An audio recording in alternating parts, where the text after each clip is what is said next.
3.5 साल गुजर गए रजीम चेंज ऑपरेशन को और हर आने वाला दिन एक नई गवाही के साथ आता है और सच को जाहिर कर रहा है और बता रहा है कि पाकिस्तान में जो इमरान खान की हुकूमत, मुंतखब हुकूमत का तख्ता उल्टा गया था, जो तहरीक अदम एतमाद सो कॉल्ड लाई गई थी, वो दरअसल रजीम चेंज ऑपरेशन था और अमेरिका के हुक्म पर, इंटरनेशनल प्लेयर्स के हुक्म पर हमारे मुकामी सहूलतकारों ने, फौजी क़यादत उस वक्त जनरल बाजवा साहब की थी, उन्होंने ये सब कुछ मिलकर खेल खेला था, लेकिन हर चीज़ को छुपाया गया। अब कॉमनवेल्थ इंटरनेशनल मुबस्सरीन की एक टीम आई थी और उन्होंने एक रिपोर्ट सबमिट की थी। कुछ खबरें आपको दे चुके हैं कि वो रिपोर्ट को छुपाया गया और उस रिपोर्ट में चूँकि धांधली के सारे रिकॉर्ड जो हैं वो मौजूद थे और इसलिए उसको छुपाया गया। लेकिन अब एक और रिपोर्ट आ चुकी है, यानी कि जो कॉमनवेल्थ मुबस्सरीन ने जो रिपोर्ट छुपाई और जो शाया नहीं की, उस लीक शुदा रिपोर्ट पे एक और रिपोर्ट आ चुकी है और ये भी हमें कौन दे रहा है? मगरबी ज़राए अबलाग दे रहे हैं। चूँकि पाकिस्तान में जो पाकिस्तान का मीडिया है वो तो मुकम्मल तौर पर कंप्रोमाइज्ड है और वो इश्तिहारात का लालच है या कोई और लालच, वो तो बिल्कुल नहीं बोल रहा। वो तो वही रोज़ाना सुबह एक एडवाइस जारी होती है, मीडिया एडवाइस, उसके अकॉर्डिंगली वही खबरें देता है जो सरकार कहती है, इसके अलावा कुछ नहीं। तो लिहाजा कॉमनवेल्थ मुबस्सरीन की जो रिपोर्ट है वो भी पाकिस्तान के ज़राए अबलाग से गायब है, बिल्कुल नहीं मिलेगी आपको, और इसलिए कि हुक्म दिया गया है कि ये नहीं दिखाना। अब एक और रिपोर्ट आ गई है, मगरबी दुनिया वो बात नहीं आ रही क्योंकि वो किसी टेलीफोन कॉल पे खबर नहीं बदल रही। अब है जी टेलीग्राफ की रिपोर्ट और उसमें क्या कहा है? द टेलीग्राफ ने ये कहा है कि जो लीक शुदा रिपोर्ट है उसके मुताबिक फौजी हुकूमत ने 2024 में, यानी कि फरवरी 2024 के इलेक्शन में इमरान खान की पीटीआई पार्टी से धांधली और वोटर्स की हेरा फेरी से ये जरिए इलेक्शन चुराया और उसके साथ साथ दौलत मुश्तरका पर इल्ज़ाम आयद किया जा रहा है कि इसने पाकिस्तान की फौजी हमायत याफ्ता हुकूमत के साथ मिली भगत करके 2024 के आम इंतखाबात में वसी पैमाने पर जो धांधली की गई थी उसको छुपाने की कोशिश की। ये दौलत मुश्तरका के मुबस्सरीन पे और इसके सेक्रेटरीट पे इल्ज़ाम आयद किया है टेलीग्राफ ने और उन्होंने कहा है कि ये रिपोर्ट भी फौजी हुक्काम के कहने पे छुपाई गई और फौजी हमायत याफ्ता हुकूमत के साथ मिली भगत के जरिए छुपाई गई, यानी ये जो इस वक्त आपको इलेक्शन चोर नज़र आ रहे हैं। और मैं आपको बताता हूँ कि दौड़ें कैसी लगी हुई हैं। और इसके साथ साथ दौलत मुश्तरका का सेक्रेटरीट आम तौर पर अपने रुकन ममालिक के इंतखाबात की निगरानी के लिए एक आज़ाद मुबस्सर के तौर पर काम करता है और उसी मकसद के लिए इसने फरवरी 2024 के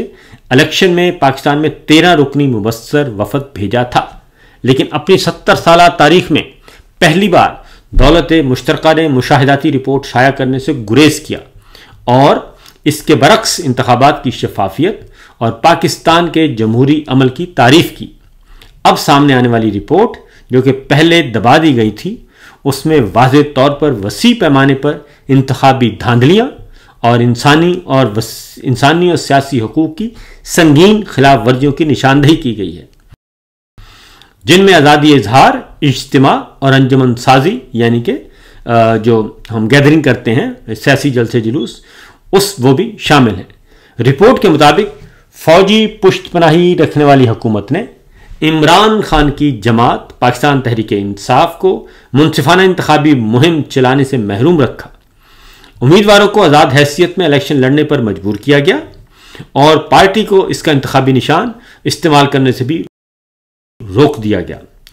मुबस्सरीन ने बताया कि हुकूमती फैसले बार बार एक जमात को गैर मसावी और महदूद इंतखाबी मैदान में धकेलते रहे।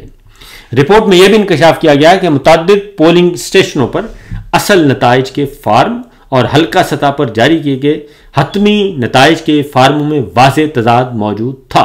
यानी कि जो उम्मीदवारों को मौके पे,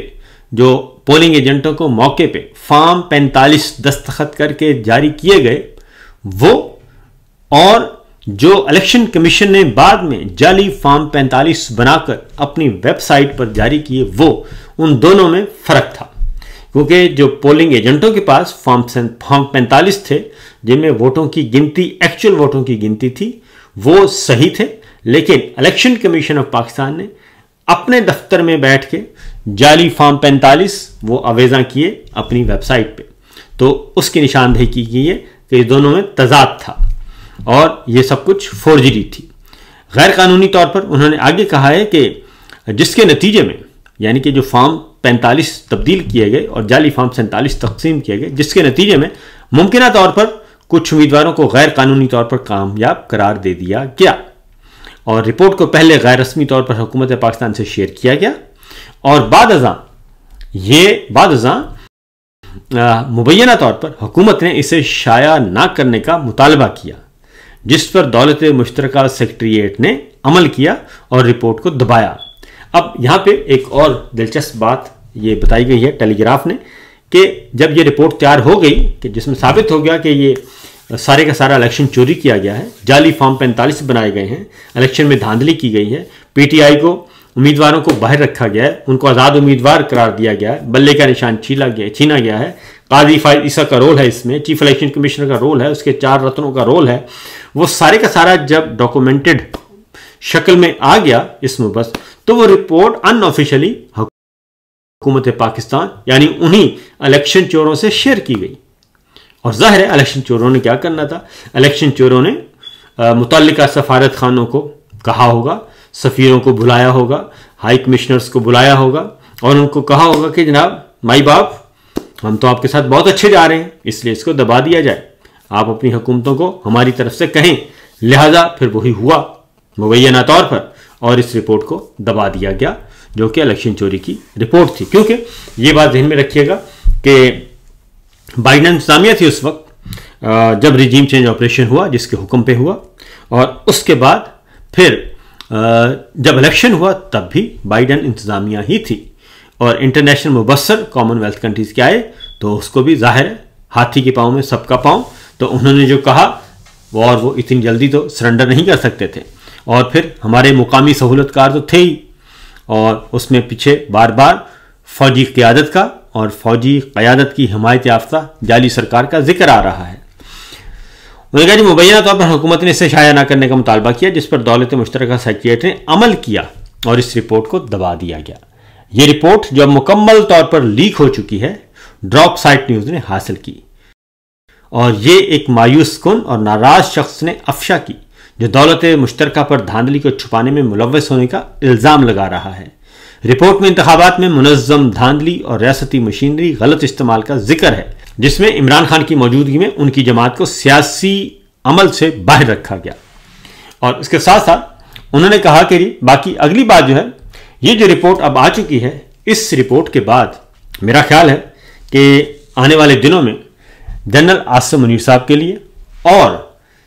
इस जाली रजीम के लिए जीना काफ़ी मुश्किल हो जाएगा, क्योंकि उन्होंने इंटरनेशनल फोरम से जाना है और जब जाएंगे तो ये रिपोर्ट सामने आएगी। अब आते हैं अगली बात की तरफ। ये रिपोर्ट तो सर आ गई, अब इस रिपोर्ट के बाद होना क्या है? असल मामला ये है कि इस पे इंटरनेशनल प्रेशर मज़ीद बढ़ेगा और जब बढ़ेगा तो इनको जवाब देना पड़ेगा और इंटरनेशनल फोरम्स पे जवाब देना पड़ेगा, क्योंकि ये जो कॉमनवेल्थ कंट्रीज़ के जो मुबस्सिरीन आए थे उस वक्त भी मैंने आपको बता दिया था कि उन्होंने ये चीज़ें शेयर की हैं और कॉमनवेल्थ कंट्रीज दौलत मुश्तरका मालिक के जितने भी, जाहिर है जब आप रिपोर्ट दबा देते हैं तो 13 मुबस्सिरीन थे, तो 13 मुबस्सिरीन ने अपनी अपनी हुकूमतों को तो बता दिया होगा कि जनाब तबाहकुन है और सारी सरकार जो है जाली है। अब देखते हैं कि आने वाले दिनों में क्या होता है। अलबत्ता इमरान खान के हक में ये गवाही है और पाकिस्तान के अवाम के हक में गवाही है। अब काजी फायद ईसा का क्या बनेगा, chief election commissioner Sultan Raja का क्या बनेगा, उसके साथ 4 रतन हैं उनका क्या बनेगा, क्योंकि ये पूरे का पूरा एक तयशुदा प्लान था। और जनरल आसिम मुनीर साहब का क्या बनेगा, क्योंकि इलेक्शन चोरी करना ये आर्टिकल 6 के ज़ुमरे में आता है। अब आगे बढ़ते हैं, जो कुछ एक और चीज़ भी आपको बता दें कि ख़ास तौर पे एक और बात ही, कॉमनवेल्थ की तहकीकाती रिपोर्ट के सफ़ा नंबर 94 में फॉर्म 45 के जरिए तब्दील किए गए इलेक्शन नताइज का पोस्टमार्टम किया गया है। जो फॉर्म 45 पोलिंग एजेंट्स को दिए गए इन फॉर्म्स में और जो फॉर्म 45 इलेक्शन कमीशन ने आवेदन किए उनमें बड़ा फ़र्क है। यह मैं एक क्रेडिट ज़रूर दूंगा पतन तंजीम, सरवर बारी साहब और दीगर को कि उन्होंने बड़ी मेहनत से ये सारी 2 नंबरियां जो हैं वो जाहिर कर दी थी और फिर उनका दफ्तर भी तोड़ दिया गया, उनका दफ्तर सील कर दिया गया, उनका घर तोड़ दिया गया और उसके बाद मुकम्मल तौर पे उनको काम करने की इजाज़त नहीं और फिर उन्हें बैरून मुल्क आना पड़ा और वो भी इस वक्त एग्जाइल में हैं क्योंकि उन्हें कहा गया था कि ये रिपोर्ट्स बार बार आप न बनाएं और उन्होंने तमाम हलकों की जो है वो मुवाजना किया है और कंपैरिजन स्टडी करके सारी धांधलियों को एक बुक में जमा कर दिया है। तो उनको भी क्रेडिट जाता है कि उन्होंने मुकामी सतह पे ही उसका पोस्टमार्टम कर दिया था, जिसमें खास तौर पे डॉक्टर यास्मीन राशिद और नवाज शरीफ साहब का हल्का भी उसमें जिक्र है, सलमान अकरम राजा साहब के हल्के का जिक्र है, मरीम साहबा के हल्के का जिक्र है, शहबाज शरीफ साहब के हल्के का जिक्र है और वो बेचारे जो जीते हुए रेहाना इम्तियाज डार साहबा के हल्के का जिक्र है। वो जीते हैं जो वो बेचारे आराम पीछे बैठे हैं, जेलों में हैं, मुकदमे भुगत रहे हैं और जो हारे हुए लोग हैं वो इस वक्त वजीर हैं, मुशीर हैं और इक़्तिदार के मज़े लूट रहे हैं। अब आते हैं तोशाखाना 2 की तरफ। कल तोशाखाना 2 केस की समाअत थी अडयाला जेल में और उसमें गवाहों के बयानात, सरकारी गवाहों के बयानात तो रिकॉर्ड हो चुके थे और कल जिरह की गई और सरकारी गवाहों ने कल जो है वो सब कुछ अपने किए किराए पर सारे पे पानी फेर दिया और जो बड़ी मुश्किल से एक मुकदमात तैयार किए गए थे, मुकदमा तैयार किया गया था, सरकारी गवाहों को तोते की तरह बढ़ाकर लाया गया था, उनमें एक मुहिब अब्बासी साहब थे और एक इनाम शाह साहब थे और उसमें दोनों पे जब जिरह की गई तो दोनों ने इकरार कर लिया कि जनाब हमें कुछ पता नहीं है, ये तो जो हमें कहा गया, और बल्कि उनमें से एक गवाह ने कहा कि मुझे तो जी धमकी दी गई थी कि अगर मैंने इमरान खान के खिलाफ गवाही ना दी तो फिर आपको हम जेल भेज देंगे। तो उन्होंने कहा कि मैं करता मरता क्या ना करता, तो मैं तो जी उनके कहने पे जो उन्होंने कहा बोल दिया। मेरे पास कोई रिकॉर्ड नहीं है, ना मैंने इनकी कीमतों का तयन किया, कुछ भी नहीं किया, ना मेरे कागज़ ना पेंसिल, मेरे पास कुछ नहीं है, कोई रिकॉर्ड नहीं है। तो ये सारे का सारा कल जो है तोशाखाना का केस जो है वो कल ज़मीन बोस हुआ है अडयाला जेल में। इसीलिए ये एक तो अडयाला जेल में समाअत और उसके बाद बंद कमरे में समाअत और फिर जज साहिबान का जो है वो तो आपको मालूम है कि जो जज भी सज़ा देता है वो सज़ा देने के बाद भी और दौरान भी बता देता है कि मुझ पर प्रेशर बहुत है तो इसलिए मुझे माफ़ कर देना। पहले भी जज साहिबान माफ़ी मांग चुके हैं और इस वक्त भी ये जो ट्रायल कोर्ट के जज हैं और उधर सरफराज डोगर साहब हैं,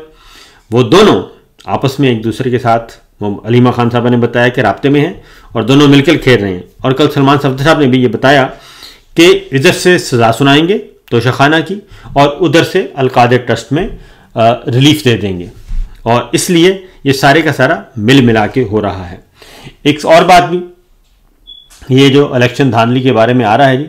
उसमें हमें कमिश्नर रावलपिंडी लियाकत चट्टा साहब को नहीं भूलना चाहिए। उन्होंने अपनी नौकरी दाव पर लगाई, अपनी जान दाव पर लगाई और सब कुछ जान माल आबरू दाव पर लगा के अपनी नौकरी से इस्तीफ़ा दिया और वो भी उस वक्त जब सूरज सवा नेज़े पर था, जब फ़िरौन लहरा रहा था और उस वक्त उसे कमिश्नर रावलपिंडी ने कहा था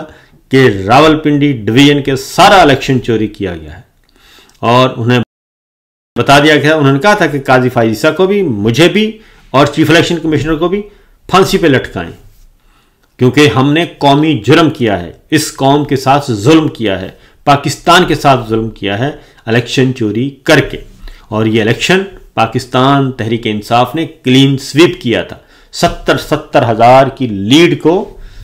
तब्दील कर दिया गया, शिकस्त में तब्दील किया गया, ये उनका कहना था। तो लिहाजा ये जो कुछ हो रहा है ये उसी तरफ है और इसीलिए इन सारी चीज़ों को दबाया जाता है।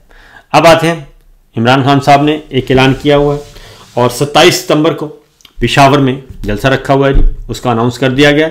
27 सितंबर को पेशावर में जलसा होगा और एक बहुत बड़ा जलसा, और उसके बाद फिर फर्दर ऐलान किया जाएगा। फिर एक और मुहिम चली हुई है और वह है मिशन नूर की। और मिशन नूर में कहा गया है कि 20 सितंबर रात 9 बजे तमाम अहले खाना छत पर जमा हों और अजानें दें, और अगर कोई बाहर है तो वह अजानें दें। और अगर जालिम हुक्मरानों के खिलाफ ये एक है जी फरियाद, तो इस पर तनकीद कर रहे हैं कुछ लोग, माउथ पीस हैं जो, वो ये कह रहे हैं। तो मैं आपको बताता हूँ कि अजान देने का मतलब ये है कि अल्लाह ताला को पुकारा जाए, अल्लाह ताला से मदद मांगी जाए, क्योंकि ये कोई पहली दफ़ा नहीं हो रहा। जब तहरीक चल रही थी निज़ाम मुस्तफ़ा की और भुट्टो साहब के ख़िलाफ़, जो भुट्टो ने इलेक्शन धांधली की थी, इलेक्शन चोरी किया था 2/3 अक्सरियत के चक्कर में, तो वो 77 में तहरीक चल रही थी। तो उस वक्त भी ये मार्च में तहरीक शुरू हुई थी और जुलाई तक चली थी और फिर मार्शल लॉ लग गया था। उस वक्त भी जो कौमी इत्तेहाद के अपोजिशन के कारकुनान थे, रहनुमा थे, वो खुद गिरफ्तारियां देते थे और रज़ाकाराना तौर पर आते थे और गिरफ्तारियां देते थे, जेलें भर गई थीं,